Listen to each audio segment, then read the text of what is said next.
Bonjour Nicolas Dupont-Aignan. Bonjour Apolline de Malherbe. Merci d'être avec nous. Vous êtes député de l'Essonne, vous êtes président de Debout la France. 19e jour de grève aujourd'hui contre la réforme des retraites. Est-ce que vous soutenez les grévistes? D'abord je dis quel gâchis pour le pays, quel gâchis pour la souffrance des gens qui galèrent dans les transports. Mais je combats de toutes mes forces cette réforme et je dis que la grève pourrait s'arrêter d'un coup si le gouvernement entendait la douleur des Français.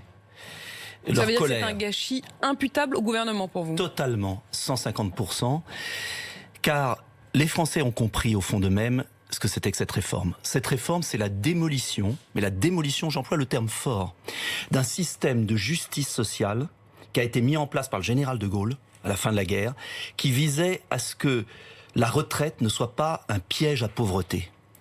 Il y a des réformes à faire en matière de retraite, il y a des corrections à faire, il y a des inégalités auxquelles il faut remédier. Ce système n'est pas parfait. Mais est-ce une raison pour tout changer et mettre en place un système à points, concrètement sur j'insiste sur le système à points, qui est un système qui, partout où il a été mis, a baissé massivement les pensions de retraite, conduit des millions de gens dans la pauvreté et est un scandale absolu. Donc, moi, je dis au gouvernement, arrêtez. Vous refusez ce projet de réforme, on a bien compris, mais simplement aujourd'hui, 19e jour de grève, en pleine vacances scolaires. C'est un drame. Est-ce que vous soutenez les grévistes? Mais je vais vous dire, moi j'ai proposé... Vous ne pouvez pas dire cette phrase, je soutiens les grévistes. J'ai proposé la grève de la gratuité. Je suis le seul à avoir trouvé une solution. Mais il faut le rendre légal. Je suis député, j'ai proposé que ce soit légalisé.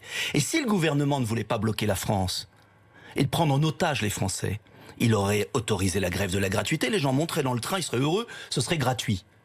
En fait, le gouvernement prend en otage les Français et après dit, voyez, vous souffrez, c'est la faute des grévistes. Eh bien, je dis que les Français ont compris cette manipulation.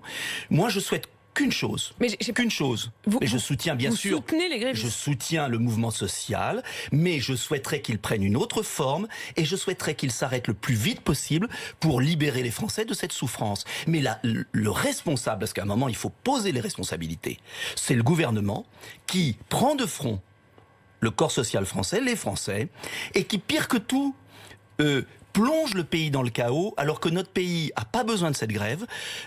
Notre pays a besoin de préparer l'avenir, d'ailleurs de construire des emplois, de développer l'économie pour payer les retraites. Donc c'est aberrant. Vous avez vu que tout en soutenant les grévistes, est-ce que vous n'auriez pas espéré, vous dites, on aurait pu avoir d'autres moyens de faire grève? Et j'ai même proposé une trêve, je l'ai proposé. Et sur votre antenne, samedi dernier. Vous comprenez que les grévistes répondent que ça n'est pas possible parce qu'une grève reconductible qui s'arrête, ils n'arriveront pas à la remettre en route. Écoutez, je suis pas à la place des grévistes. Je dis simplement que il faut pas inverser les responsabilités. La responsabilité, elle vient au gouvernement et il divise les Français. Ce que j'aime pas dans ce gouvernement et dans ce président, vous voyez, au-delà des désaccords, on peut avoir des désaccords en politique. On peut en avoir. C'est la démocratie. C'est la démocratie et je m'incline devant le vote des Français. D'ailleurs, je fais une parenthèse, je remarque que beaucoup de grévistes ont voté Macron alors que je les avais prévenus à la présidentielle que cet homme était dangereux pour la France. Mais c'est une parenthèse. Comment vous savez que beaucoup de grévistes ont voté Macron? Écoutez, les syndicats, CGT, tout ça qui appellent à la grève, ont appelé à voter Macron quand même, ce qui est quand même incroyable. Au deuxième tour. Oui, mais enfin c'est quand même incroyable. Donc au deuxième tour, vous estimez que c'était vraiment une erreur? Effectivement, vous vous étiez associé avec Marine Le Pen. J'ai eu raison. Vous dites que ce qui se passe aujourd'hui, si Marine Le Pen était présidente, ce serait pas le cas? Ça serait sûrement pas le cas. Et ce que je vais vous dire d'ailleurs, une parenthèse, c'est qu'au-delà de la grève, si c'est par malheur pour les Français, cette réforme visait à les passer, par malheur, je ferai de 2022 l'enjeu politique.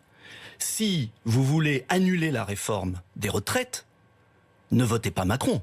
Si vous votez Macron votez Marine Le Pen. Pourquoi Marine LePen? Ce sera peut-être un autre, ou une autre. Personne ne sait. On verra. C'est pas la question pour l'instant. Vous vous associeriez à nouveau avec elle? Si c'était à refaire, vous le referiez en tout cas. 2017, eh bien, beaucoup de Français aujourd'hui me donnent raison. Mais en revanche, il va falloir faire de la réforme des retraites un enjeu de 2022. Car, et là je peux vous dire que ça peut changer beaucoup de choses sur la motivation des députés En Marche pour voter cette réforme scélérate et dangereuse. Car si nous faisons pas seulement une pression syndicale, mais une pression politique, si vous réélisez Emmanuel Macron en 2022, vous aurez l'application de la réforme des retraites. Si en revanche, moi en tout cas je m'engagerai, si je ne suis pas sûr d'être candidat, mais je m'engagerai, quelle que soit ma position de candidat ou de soutien, je m'engagerai à l'annulation de la réforme des retraites, car cette réforme de retraite, il faut que les Français le comprennent, va ouvrir la voie des fonds de pension, comme pour les plus hauts revenus là très vite, va ouvrir la voie de l'injustice, de la pauvreté de masse, alors même que pour résoudre le problème des retraites, on peut faire autrement. Eh ben, comment vous feriez? On va revenir quand même sur ce que vous avez dit sur Marine Le Pen dans un instant, mais sur cette réforme des retraites, vous feriez quoi? Est-ce qu'on reste au système actuel? Est-ce qu'on l'améliore? Est-ce qu'on le change? Deux choses. D'abord, on corrige ses défauts. Les défauts, c'est quoi? C'est les petites retraites, notamment des conjoints d'agriculteurs, de commerçants, d'artisans, qui ont des retraites de misère. Donc ça, pour le coup, le gouvernement va le changer. Il n'y aura pas de retraite en dessous de 1 000 euros. C'est faux. Et je vais vous expliquer pourquoi. Mais je reviens sur mes propositions quand même. Je reviendrai après là-dessus. Ma proposition est très simple. Elle ressemble à ce que promet le gouvernement. Non, parce que le gouvernement, oui, promet cela. Mais en même temps, si je puis dire, il va asseoir, c'est ça qu'il faut comprendre, le calcul de votre future retraite, non plus sur les 6 derniers mois pour les fonctionnaires ou les 25 meilleures années, mais sur les 43 années. Et quelles sont les premières victimes de cet élargissement de l'assiette de calcul des retraites sur les 43 années? Ce sont les femmes. Car les femmes ont des carrières beaucoup plus assurées. Et c'est là l'injustice insupportable. Alors qu'est-ce que je propose? Parce qu'il faut être dans la proposition. Je propose de maintenir à 62 ans. Quand ils disent qu'il n'y aura pas de petite retraite en dessous de 1 000 euros, c'est une promesse pour le coup sonnante et trébuchante. Non, fausse. Non. Et je vais vous dire pourquoi. Parce qu'il ajoute, vous savez, c'est comme dans les contrats d'assurance, il faut lire en bas de la page. Les petits astérix. Les petits astérix, c'est carrière complète. 43 ans. C'est même plus les 25 meilleures années. D'ailleurs, comment vous pouvez croire à un président de la République? J'ai repris une phrase, avril 2019, c'est pas en 2017, avril 2019, conférence de presse. Tant qu'on n'a pas réglé le problème du chômage, ce serait assez hypocrite de reculer l'âge légal. Bon courage déjà pour arriver à 62 ans. C'est ça la réalité de notre pays. Alors on va nous dire, non, il faut aller jusqu'à 64 ans. Alors vous ne savez même pas quoi faire après 55 ans. Qui a dit ça? Monsieur Dupont-Aignan?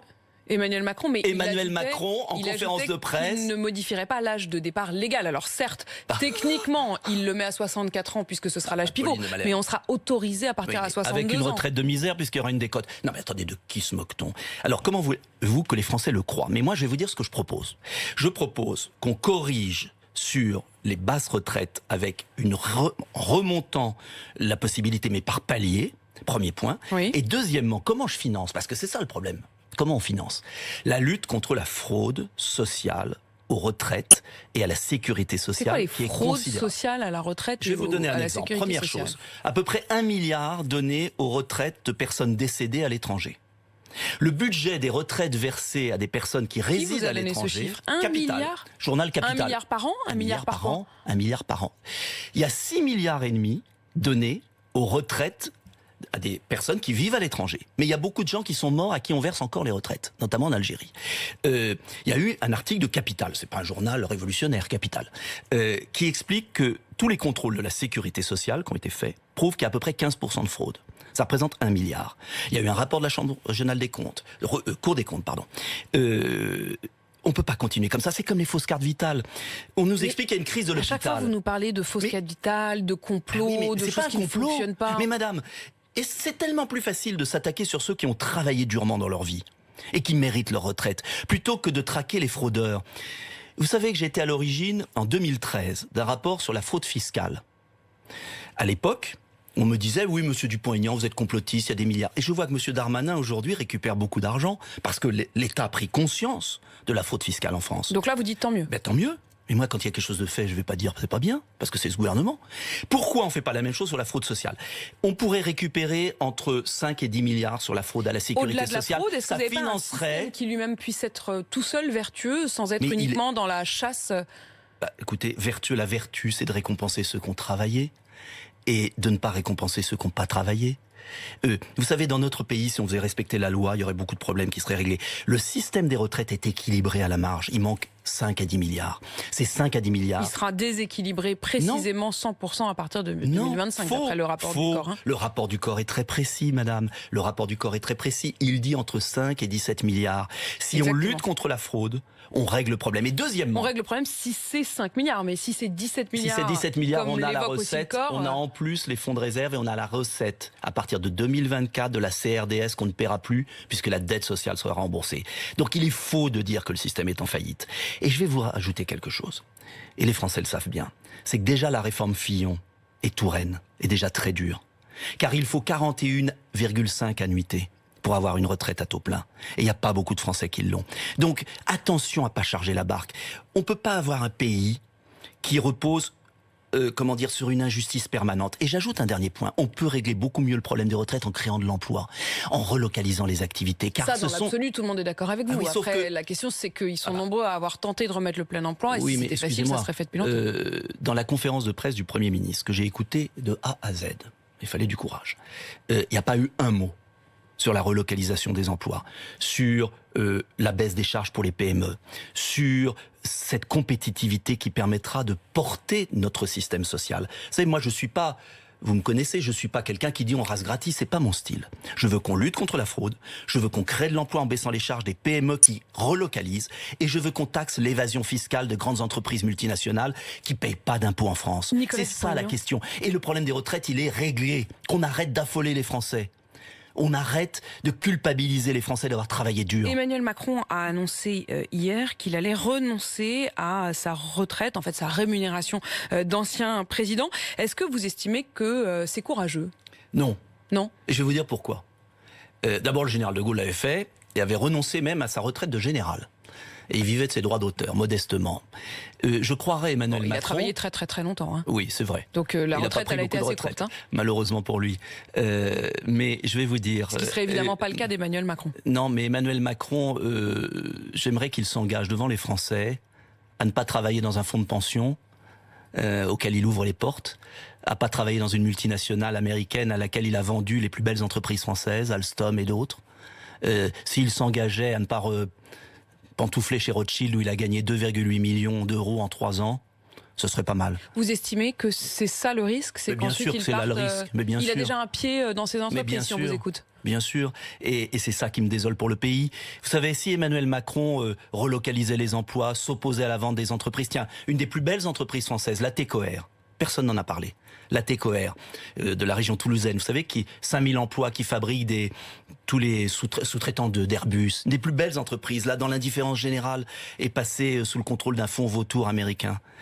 L'enjeu des retraites, je vais vous surprendre. L'enjeu des retraites, si on était un pays qui arrête de regarder vers le passé, l'enjeu des retraites, c'est de faire en sorte qu'il y ait une force économique française. Nicolas Dupont-Aignan. Que nos entreprises soient pas bradées à l'étranger pour qu'après elles soient délocalisées, qu'on baisse les charges, qu'on incite au travail. Moi, je suis pour le travail qui paye.